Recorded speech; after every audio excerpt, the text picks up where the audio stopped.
Okay, welcome. So today I wanted to talk a little bit about the changing face of leadership, and I just wanted to talk a little bit about how we're moving from command and control leadership into more emotionally intelligent and spiritually intelligent leadership, and just, what that's starting to look like in society. So over the past few years, I've really started to delve deeper into leadership. One of the things that I have found through working with my clients, most of them, 90-95% ex-boarders, most are in positions of leadership. And so it's a subject that I'm just fascinated by. I have, obviously, my background was going off to business school, so I've been to boarding school, then I went to business school, and then went and worked in the financial sector.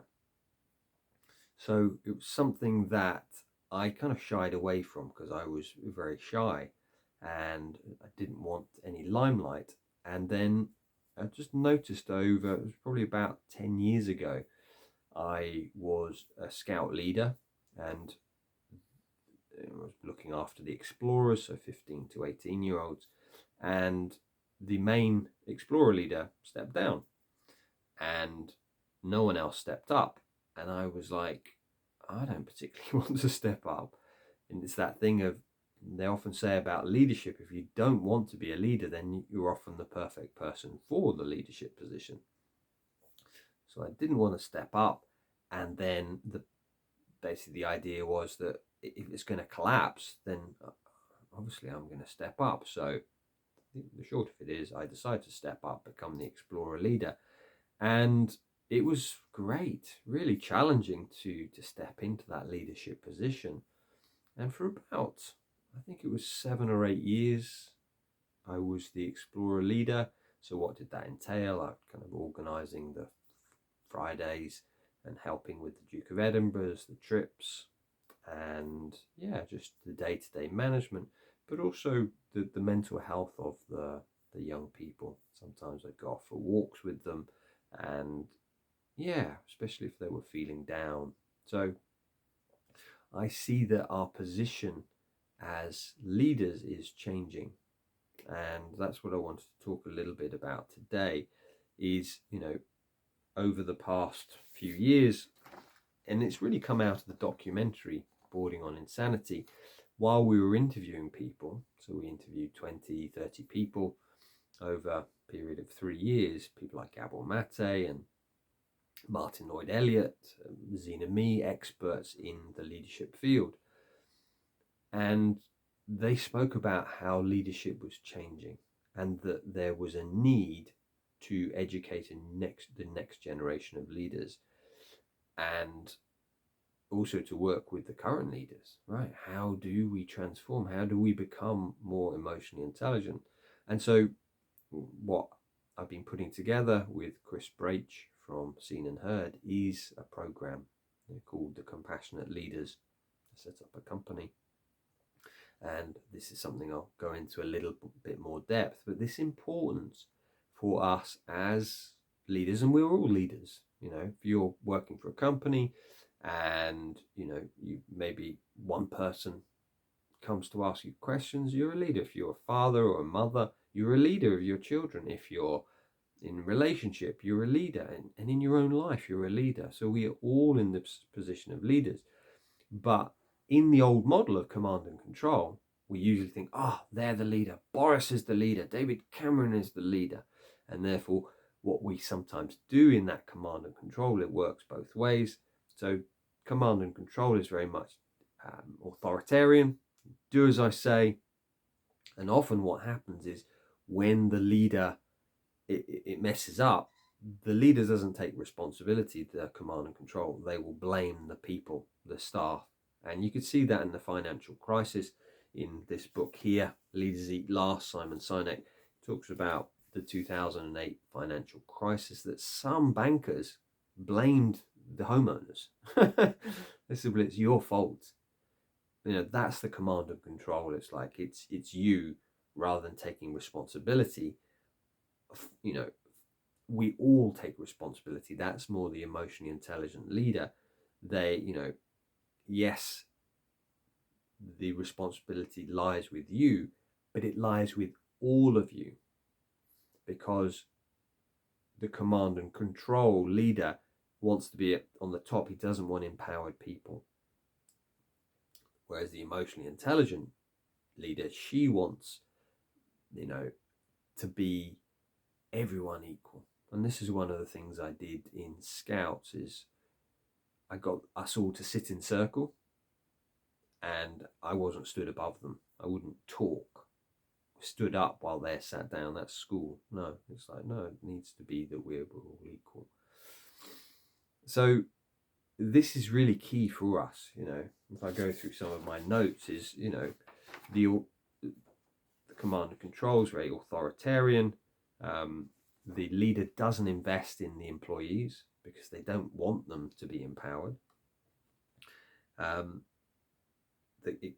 leader creates a culture of self-preservation. It's all about me, how do I do this? And you can often see with this command and control leadership is when they leave, how does the company do? Does it thrive, or does it just collapse? And you've got that with Jack Welch, who's was the CEO of GE Capital and General Electric. He was very much a command and control leader. When he stepped away, the company just collapsed. He hadn't created a legacy. And I think that's one of the important things about the emotionally intelligent leader, is they create other leaders. You don't want to create followers. Followers is that command and control, whereas the emotionally intelligent leader creates other leaders. Because once you've created other leaders, then they can go and create other leaders. Suddenly you have this exponential effect. And again, Simon Sinek in Leaders Eat Last, he talks about this importance of circle of safety, of psychological safety. This idea of, you make a mistake, yeah, no worries, great, maybe we can learn from that. You can see that with 3M. When they were trying to make this super glue, it didn't work. And so in the company, they said, anyone need a glue that doesn't work? And the person who is developing Post-it notes goes, yes. And that's how Post-it notes came about, because it was a circle of safety. Rather than us being shamed for our mistakes, we're being blessed for our mistakes. And it's often through the mistakes that we learn the most. And I love what Craig White said on one of my podcasts. It's about 22, 23. He said it's win or learn, not win or lose. Whereas the command and control form of leadership is very much, it's win or lose. You're a loser or you're a winner. It's like dog eat dog. There's no safety there. And it's almost like it's about the bottom line only. But then the emotionally intelligent, it's like something bigger. It's like a mission. Whether it's, for me, it's like to create the next generation of leaders, to close early boarding schools, to bring in mandatory reporting. These are some of the things that I am passionate about.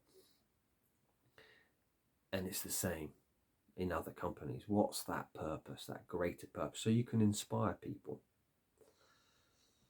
So, yeah, so that's kind of, and I just see how it's developing. I mean, I've mentioned this before, but in the book Leadership Challenge, Cousins and Posner, and this is the 7th edition.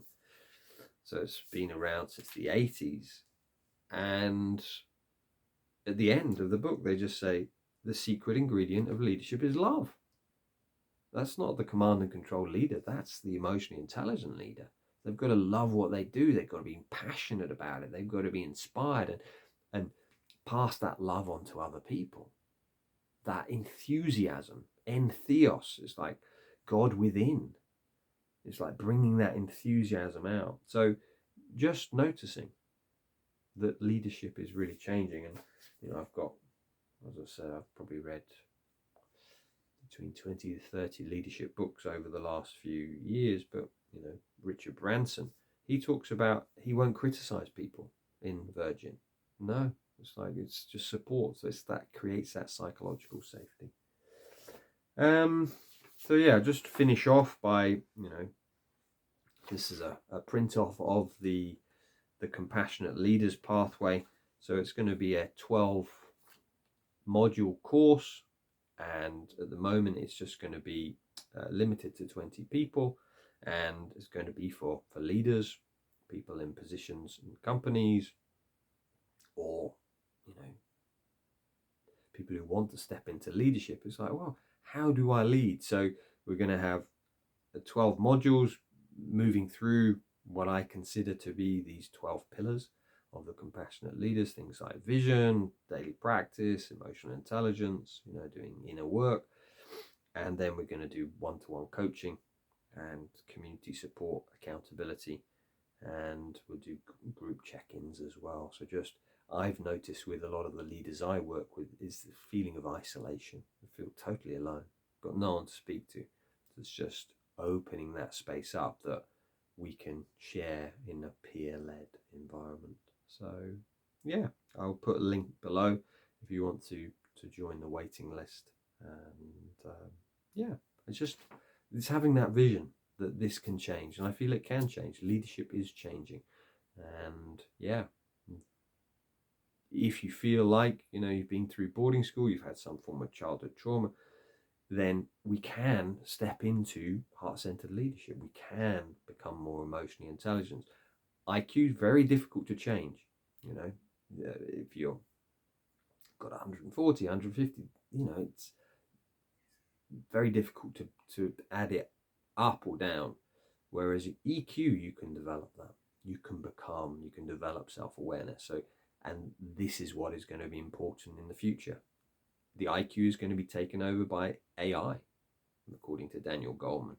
Whereas the EQ, the emotional intelligence, well, that's what's going to differentiate the great leaders from the leaders that just, can't keep up. So, yeah. Blessings. Thank you for listening. And yeah, look forward to speaking soon.